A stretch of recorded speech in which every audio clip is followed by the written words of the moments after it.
Most third-party risk management programs are basically this kind of slow motion movie that's just filled with all of these horror scenes, right? It's a lot of check boxes. There's zero insight. There is a lot of back and forth and waiting. And so by the time the risk is found, the vendor's already in production and 6 months into an auto renewal. A vendor that's already a good fit from both of our perspectives, and it allows the business to innovate. And then the risk decision is aligned. So not risk avoidance, but risk aligned. So the automating vendor reconciliation doesn't just save you time, it gives TPRM its job back. We didn't sign up to spread the pain, we signed up to help the business. And so you don't want to keep multiplying that pain moving forward.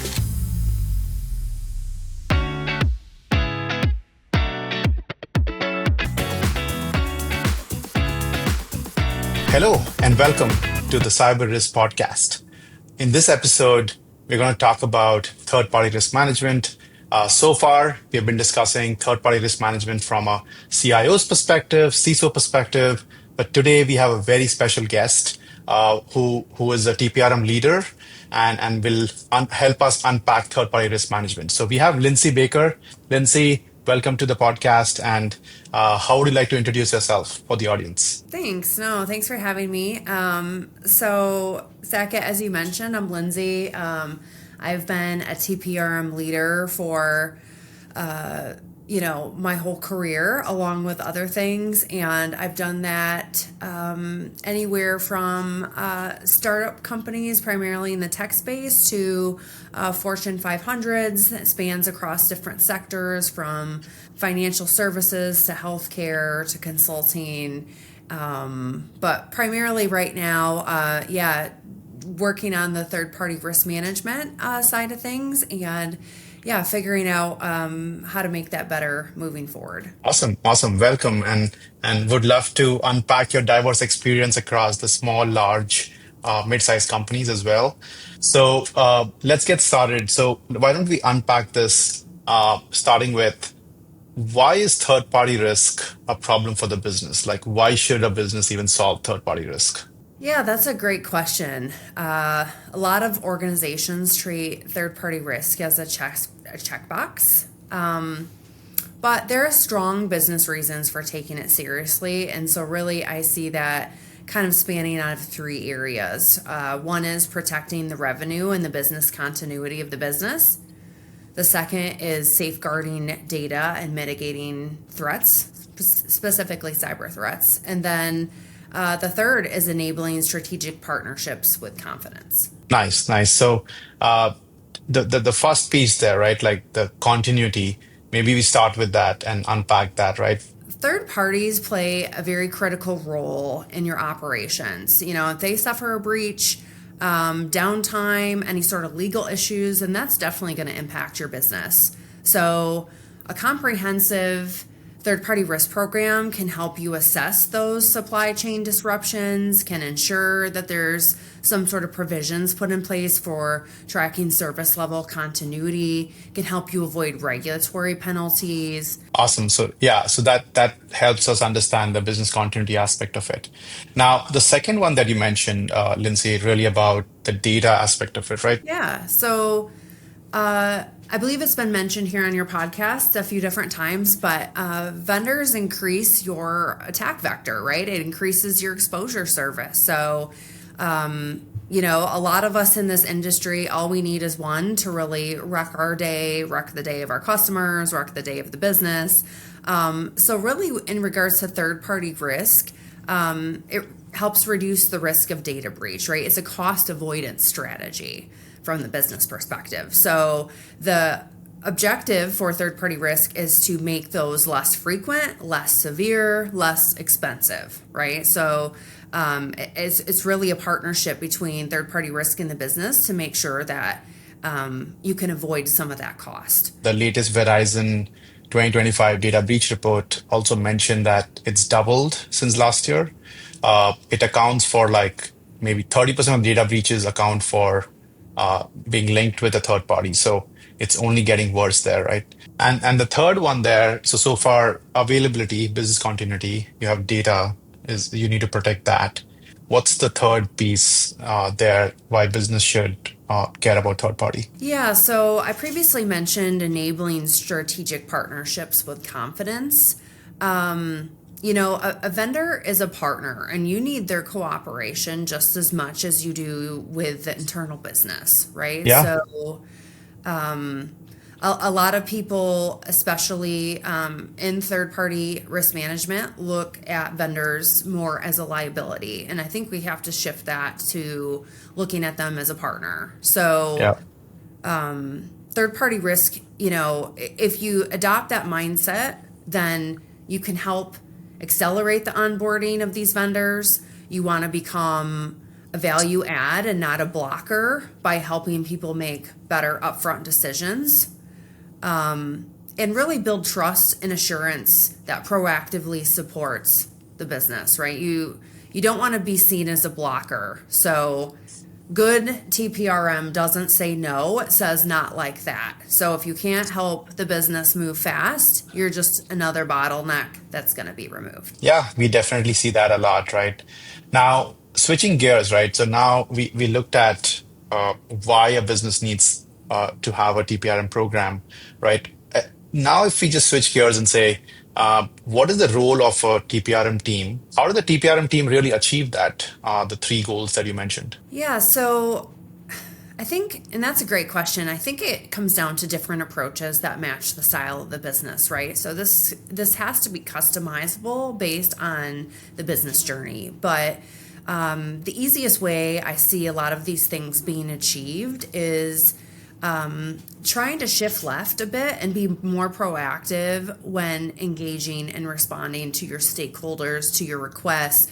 I've, in my experience, had a lot of people come up to me and say, hey, I'm thinking about this project. This is the use case. What's the easiest way to do this so it isn't held up or it isn't blocked? And so I say, hey, why don't you, before launch, right? Why don't we look at 3 or 4 vendors? Why don't we give some quick vendor snapshots or scorecards that are easy to make in some high level decision making? So that way, once you do select a vendor, it's pretty smooth moving forward, right? We already know the vendor has the basic controls in place. All they have to do is firm up some of that information, and then we can move on in regards to the risk rating and the risk acceptance. But if you can choose a handful of them, and you can either do this through like a high level questionnaire asking them for 1, 2, 3, or you can do this based on information or intelligence maybe you already gathered. But it really steers the decision towards the least riskiest vendor in that space that still meets their requirements. And then from there, onboarding is a lot easier, right? It accelerates, it guides the team towards, a vendor that's already a good fit from both of our perspectives. And it allows the business to innovate. And then the risk decision is aligned. So not risk avoidance, but risk aligned. Wow, I love the last point, the alignment versus avoidance. That is the fundamental shift required, right? Now, if I just double click there, right, the RFP process that's out there, typically, let's say I'm looking for a data analytics vendor, right? And I put a RFP out there, right, across, let's say the Gartner or Forrester top 10 vendors over there, right?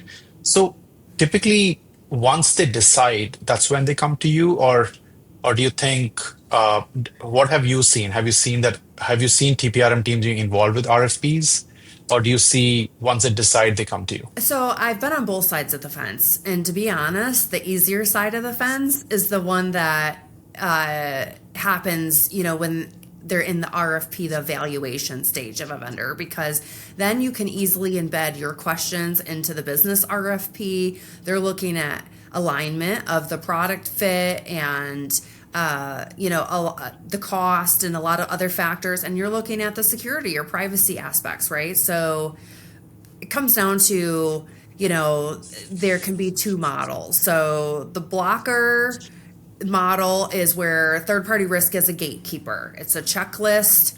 It slows everything down. It's reactive in its review, and it blocks the business. And then the other model says that third party risk as a partner, right? So we want to show risk based enablement. We want to accelerate decision making, and we want to produce proactive guidance that safely allows the business to move forward. So if your TPRM team is slowing down the business, you don't have a risk management problem, you have a design problem. Now, Lindsay, if we just take a typical enterprise or even a Fortune 500 company, so if we compare a mid-size to a large company, right? How many third parties do you envision a mid-sized company and or a large company would have, ballpark? Yeah, so typical on the lower side of things, you're looking at probably 500, right? So even startups that use a lot of other startups, they use a lot of, would have 500 on the mid-size to high end, right? You could be dealing with 5 to 10,000 vendors or third parties in your space. What size team do you think can manage that? Like, or how is it managed today, typically? Yeah, so third party risk is typically managed with a small team, right? So at a smaller company, you might see one person doing this for 500 vendors. A larger Wow. company, you might see five people, doing 10,000 vendors, right? So it's still fairly lean at the end of the day. Wow. And no wonder it comes down to the manual process of how much can a person do, how many third parties can you onboard in a week, and that's why it's become more of a no game and a check the box game for that exact reason, right? Yeah, you're right. It's kind of a lose-lose because there's no shortage of vendors. There's always going to be a shortage of people to evaluate it, but there's never a shortage of vendors. So, Lindsay, we talked about 10,000 vendors at an enterprise. Now, what is your guidance on how a TPRM team or a company should really dissect that or think about risk management for the 10,000 vendors? What is the guidance there? Yeah, so I think the approach often tends to be you're trying to do something on all 10,000 vendors, whether it's a check the box questionnaire, it's a outside in, Yeah. monitoring, but really that's not meaningful and that easily becomes just a flood of information that you can action. So, in order to make third party risk something that's meaningfully looking at risk and enabling the business, you need to narrow down your subset to the most critical vendors, right? This should be a top tier vendors. Maybe it's a couple hundred, maybe on the lower end it's 50. Whatever it is, you should be treating them very differently from the rest of your vendors. And so there's a variety of approaches there, but those top tier vendors become the biggest priority. Not all of your vendors need Yeah. to be assessed the same across the board. Great point. But if you have 10,000 vendors and if you have to pick like a few hundred, that's like needle in the haystack, right? Like how do you get to those 100, 200 vendors that can truly impact your business? How do you get to that? Yeah, well, there's different approaches, right? Risk rating, tiering, however that is. Sometimes I've seen smaller companies use tags, right, on these type of vendors, but you really need to get to a subset of that. You need to understand what's critical to your business, and you need to understand the data that's being exchanged and how the business is using them. So, for instance, if you have a vendor that's processing all of your biometric data, right? Or they're processing all of your PHI data, that instantly becomes a higher inherent risk right off the bat that warrants more of your Yeah. attention than maybe something lower risk like a Slack or a Zoom or a knowledge base wiki, right? Like a Confluence. Those should not be treated the same. And that's how you wind up focusing more efforts on your highest risk vendors and not the same across all of them, which should allow you to get a bit ahead of the game. Yeah. So essentially what you're saying is that if I start with the 10,000 vendors, I first need to do a filtering of signal and noise. So I build some program metrics to come up with the tiering, where am I really sharing the data, where availability really matters by the hour, right? And then I have a process for the noise, maybe 9,000 of them. I have some process which is check the box. And and a very different process and a more detailed process for the ones that I care about. So it's like a two-step process, right? First is the inherent risk, like you said, and the second is now that I know the inherent risk, I treat them differently, right? Yeah, that makes total sense. Um, Lindsay, switching gears, right? Today, what do you see as the biggest pain? Like you have a five people team, you have to assess these 200 vendors or the 9,800 vendors. Like, what do you see as most painful or the biggest challenge or hurdles for your team to achieve this? Yeah, well, that's a great question. And I think that is something that's at top of mind for a lot of teams because it hasn't changed much over the years. And so there's still a lot of pain. And it comes in the form of reconciliation of information, chasing the vendors or chasing your stakeholders or just chasing information, and then communication back to the vendor or the stakeholder. Wow, that's pretty simple. Reconciliation, chasing, and communication. Um, if we go into reconciliation first, right? What does that mean? And if we break that into two parts, right? What is it? How is it done today? And how should it be done in the future, right? What are the two ways to look at that? Yeah, so the traditional approach I've seen is where your analysts or your team, they're looking at all of the information and trying to reconcile it. So that comes in the form of a request intake, right? An intake form. That comes in the form of a vendor questionnaire that's completed.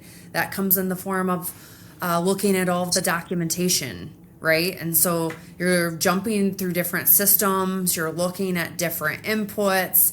The requester might have said something that's different than what the vendor said, right? And so now you're trying to reconcile that. Wait, you just said XYZ, is that right? Wait, the vendor said this, is that right? Wait, your SOC 2 report is actually not in scope for the services we're talking about. Did you mean to submit that one or is there a different one?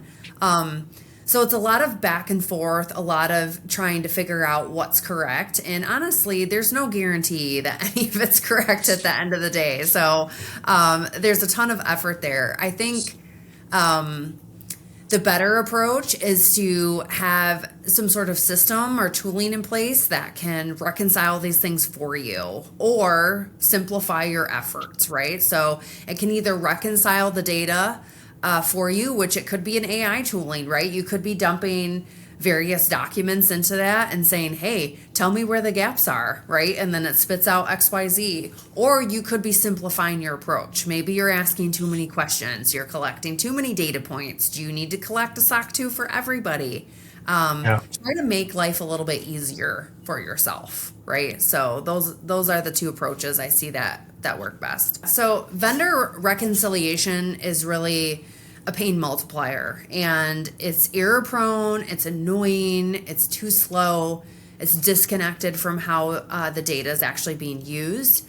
And so with the automation piece of it, there is a point in time where you want to start looking at how to unlock shadow IT, how to detect vendors, right? How to auto enrich their profiles, how to trigger triage, right? How to look at risk reviews based on real-time data. And so the automating vendor reconciliation doesn't just save you time, it gives TPRM its job back. We didn't sign up to spread the pain, we signed up to help the business. And so you don't want to keep multiplying that pain moving forward. The recommendation there is some AI tool that can help reconcile all this from different places. Now that you have the data, and by the way, how much time does it take to reconcile? Like for a typical third party, one person, how much time does it take? Yeah, I mean, if you're talking about one vendor, it can be a week to 2 weeks worth of time, right? Depending Wow. on, some vendors, especially those that are processing more sensitive data elements, they might be uploading 30, 40 documents, right? Their whole policy set, their SOC 2, their HIPAA, their high trust, their ISO, Wow. right? And then on top of that, then you still have the inputs from the business, from the requester, from the vendor, then to look at and try to get a clear picture of that. So For me, that's a lot of downtime that you don't necessarily have to waste. Yeah, yeah, makes sense. And now getting that information, like you said, chasing, what does that look like?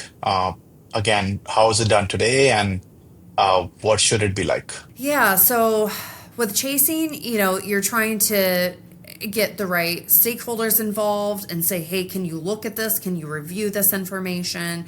Hey, you're trying to get the right vendor contact. Maybe it's a salesperson. Maybe they left the company. Maybe they ghosted you.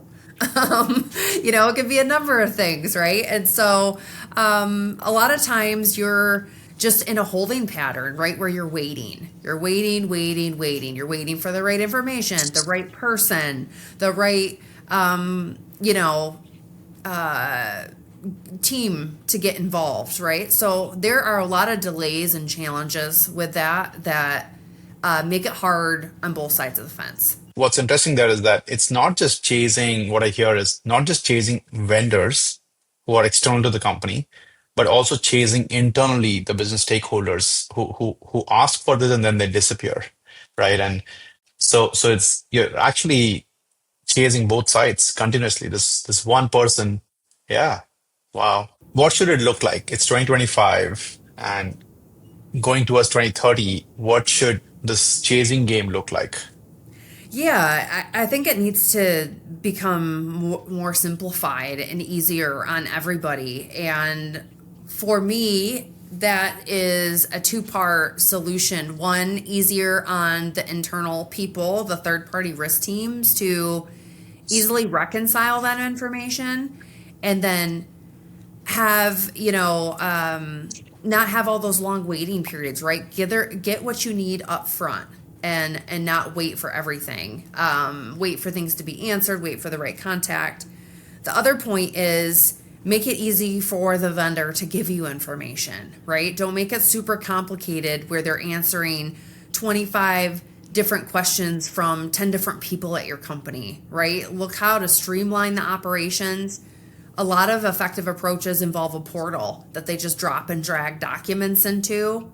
And then that could maybe map to a questionnaire, right? So try Yeah, to get a little bit innovative in your approach to ease burden. yeah, no, that makes sense.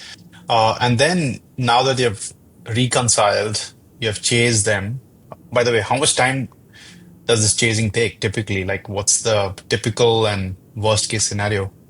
I mean, at the smaller scale, and obviously this amplifies as the scale grows, but I mean, this could easily, now you're 3 or 4 weeks into a vendor request at this point, right? So a month has gone by and you're still either waiting or just getting the information that you need. Yeah, and the business owner is frustrated that the TPRM team is not doing his job. You are frustrated chasing the vendor. The vendor is frustrated, like answering this from other first parties. So yeah, this whole game of chasing can be daunting for sure. Uh, Now the third piece you mentioned is communication. So now that you have reconciled, chased, and you have the data, you have made a decision. What does that communication look like? Who are you communicating to? And any example of that? Yeah, and that's a great question because this is the piece that really is the most important part, but is often lost because everyone spent so much time waiting, right? They just want to move on. So the communication at the end should be communicating the risk, right? But after they've waited this long, do they care anymore? Everyone just want to sign off and just move forward with their life, right? This has been put on hold. More than likely it's affecting their job. It's affecting their project. They just want to move forward, right? Do they really care? So you've spent all this time trying to get to what actually is the risk of this relationship, and then they don't want to hear you out, right? They just want to move forward and ignore you. I see. I see. Yeah, and most third-party risk management programs are basically this kind of slow motion movie that's just filled with all of these horror scenes, right? It's a lot of check boxes. There's zero insight. There is a lot of back and forth and waiting. And so by the time the risk is found, the vendor's already in production and 6 months into an auto renewal, right? So at that point, all of your assessment is just, Is stale. yeah, is just no longer good. Yeah. So, Lindsay, if we just summarize all of this, right? And you talked about the process should be like really reconciliation chasing, communication, and how that can improve. Do you think there is a possibility of 100% automation here, end to end? I do. I think it's possible. Is it, ready to go right the second? No, but I do think it's possible. And that's the area that we need to focus in on because that's the part that gives me hope and honestly makes me think that there's a better way to do this. I would like to see AI brought into solutions that can help reconcile and review the information, spit out high level gaps and map that against your controls and tell me where the risk actually really lies. I would like to see real time data being used to analyze third party relationships or vendors, not some stale context for a use case that was provided 2 years ago. I would love for an AI agent to be able to track people down and harass them, right? Because, and I say harass them, but it should be a much more positive Share the spin. pain. Yeah, Yeah. it's an AI pain bot, right? So just, hey, have you filled out your questionnaire? Hey, have you looked at this? Hey, have you done that? Because then that offloads part of my pain, right? And so if an AI agent can engage with them and fully automate kind of the reconciliation and the collection cycle, I do think there still needs to be a human in the loop for certain tiers of vendors that flag these things and say, hey, look at this. This surpasses your thresholds, combined with this information and these outside in real time data findings and this context. This is what we're looking at from a risk standpoint, and it's above the threshold. Why don't you take a look at it? And then I'm just looking at the very high level, top tier, highest risk vendors and helping communicate back to the business what they should do with it. I'm not just frantically trying to reconcile, chase, and communicate risk that's 6 months overdue. So yeah, so in 2030, the same five people team, right? Do you what I hear is that they are more monitoring things happening end to end, where you know the vendors get onboarded, they get reconciled, they chase, they communicate automatically, and you are actually watching that happen. And wherever there's an escalation from the system to say, hey, you need to look into this, then it's more of an incident for you to see and respond, and maybe give your response back to the system. But it can be an end-to-end system where all of this is happening and you are more monitoring it versus you being the person who's actually connecting all the dots and doing that manually. If your vendor risk process feels like punishment, then don't be surprised when they ghost you or they refuse to cooperate in your assessment. So, Lindsay, very, very valuable insights and examples from you for our audience. How do you like to conclude this? What's your uh, takeaway and what's your guidance for somebody who doesn't have a TPRM program today and they want to set it up? What's your high level guidance for them?